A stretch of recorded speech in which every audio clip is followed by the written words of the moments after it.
Hi everyone, I'm Beth Madland and this is Julie McGuffey, and thank you so much for joining us today on Scrapbook Memories. You know, as we said last week, we're making some changes and trying out new ideas on this series. Yeah, and we're looking to you to help us know what works for you and what doesn't. We sure are. One thing that never changes is our love of scrapbooking our children and our families, and we still love to do it. And here's a fun paper line that you can do that with, and it's sort of elegant. Not sort of, it is. Well, it is elegant, and of course it always starts with the baby, right? When we talk about kids. It comes in the blue and black, or the pink and black or the blue and black, chipboard albums with chipboard embellishments and ribbons that match. What I love also is, I'm going to bring this out, is they have like little things like prompting cards where you could write, you know, tell me about the day they were born, or even make other things to put on your pages, or I like the wrap little a gift. envelope that pops out, right? Yes, yes.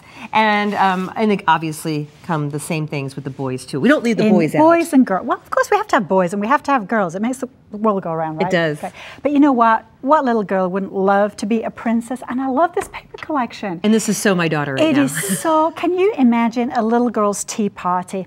And here is your doily, and it's set out with a teapot and cups and saucers, of course, but everything matches. But I have to tell you what I really loved about this. It's such a great technique. It's not scalloped paper.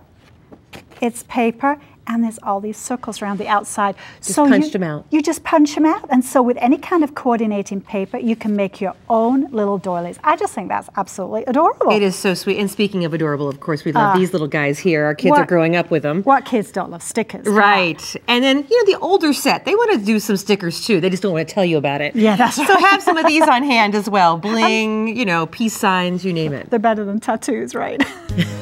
That's right. Stickers work. Stickers work much better.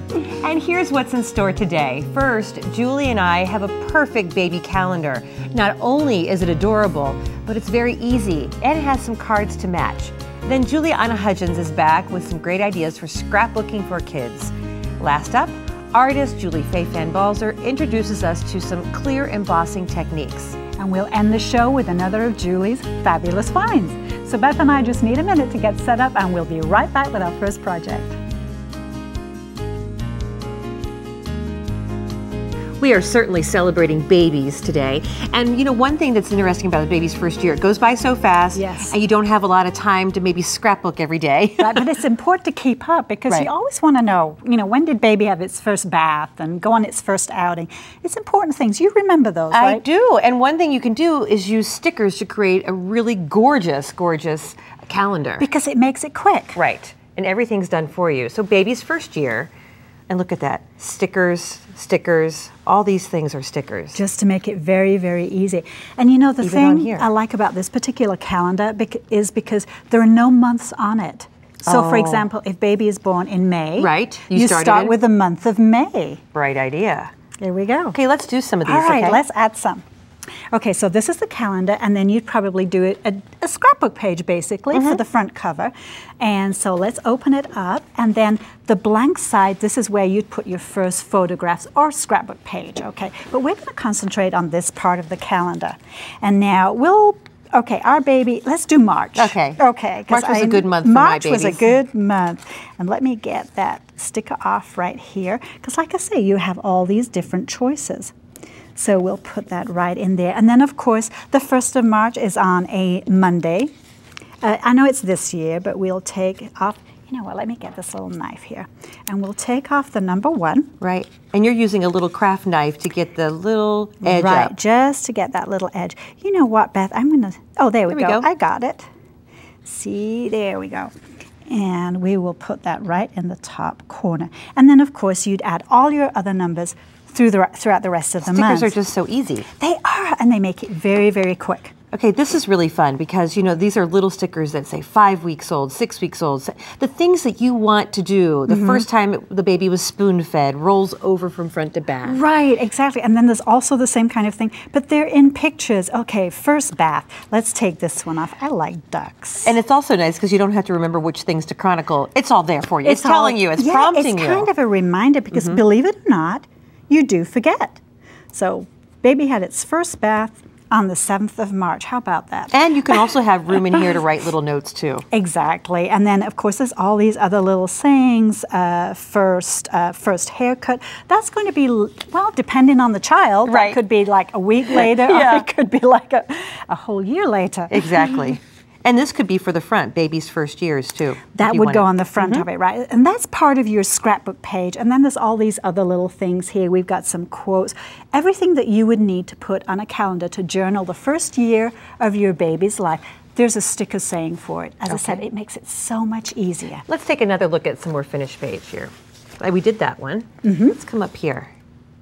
Isn't that adorable? Again, adding a sticker for 7 months. Right, and the sticker is actually added to cardstock, so you don't Right. have to actually put it right on the base of the calendar. Another sticker for journaling prompt, And the buttons and everything. Yeah, add some of your other supplies, and then we have another one. Isn't that cool? Very nice. You know, but you know what? When you've had a baby, you want to send out a lot of thank you cards, but they have to be quick because you're very, very busy with that first baby. So this is another way that we're using stickers to make our card making very quick, very easy. And so we'll just make it a little bit decorative. And we'll have these measurements on our website for all these little parts and pieces. Right, definitely. There we go. So we're going to put that down, and then let's put this at the bottom. And you're using a paper-to-paper glue stick. Right. And you notice that this is blue when it's wet, but when it dries, it does dry clear. So we'll put that on the bottom, and then we're going to put some on the back, like that. We'll put that right there. Okay, and then we're going to add here our flower. We'll put that at the center. Or maybe we could do off center. Wherever you would like to put it is just fine. And then on here, this is where we're going to put our sticker. Let's do the little bird. Okay. We like our little blue birds. The little birdie. Very cool. So What's neat, it's the clear sticker, but you're going to put it on a patterned paper. I am, and what I really like about the clear stickers is you put them on any kind of paper, rub gently with your finger, and it's as if that image melts right into the paper. It doesn't look like a sticker when it's on there, which I think is really, really cool. But now we are going to adhere the green to the black. We're going to mat it, and then we'll put it on top of the flower, like that. Make our little bird a little offside, and then you can add a little ribbon. And in fact, here is one that's already done. And you add a sentiment. We can add hello. I'll move your flower or your bow over. Oh, the bow over. You could use a fabric glue to tack that on. Right. We'd use probably something that had was a little bit thicker, a little bit more tacky. And again, it's going to dry clear. Or we could even use a dot. So that's the finished card, and it was made very, very quickly. But you were talking about sizes of cards. Another quick way to do a card is you take an 8.5 piece of paper, you cut it in half, and then you fold it in half that way, and it's what we call a quarter card. So let's just make a quick card here. We're going to put some pattern paper on the bottom. And of course, you'd be a little bit more careful with the glue. To make sure the edges get down. Yes, exactly. And we'll put a matte complementary paper again on the bottom. Are you overlapping like it that. ever I'm so slight? overlapping just a little bit. In the middle. And this is a great way to use up our scraps and we mix up our pattern paper. We'll put a little strip on there like that. And I've also punched out a shape for us. We'll put that right there. And we'll put a white circle in the center. And guess what we're going to put on here? The little feet. It's a little boy, so we're using blue. Okay. And we'll put the little feet right there. Nice. Very cool. Very nice. And then we can use a dot to add a bow if we wanted to do that. Now you brought some other samples just to show us that, you know, we're talking baby, but stickers can go on so many different things and different themes. Yes. It doesn't just have to be baby. Birthday parties, holidays, just a card just to say, I love you. And real quick, let's make an envelope. Okay, well, we have a card, we've got to be able to make an envelope, right? So what I did, I took, again, just a regular 8.5 by 11 piece of paper. You put your card in the center. You just fold it over like that.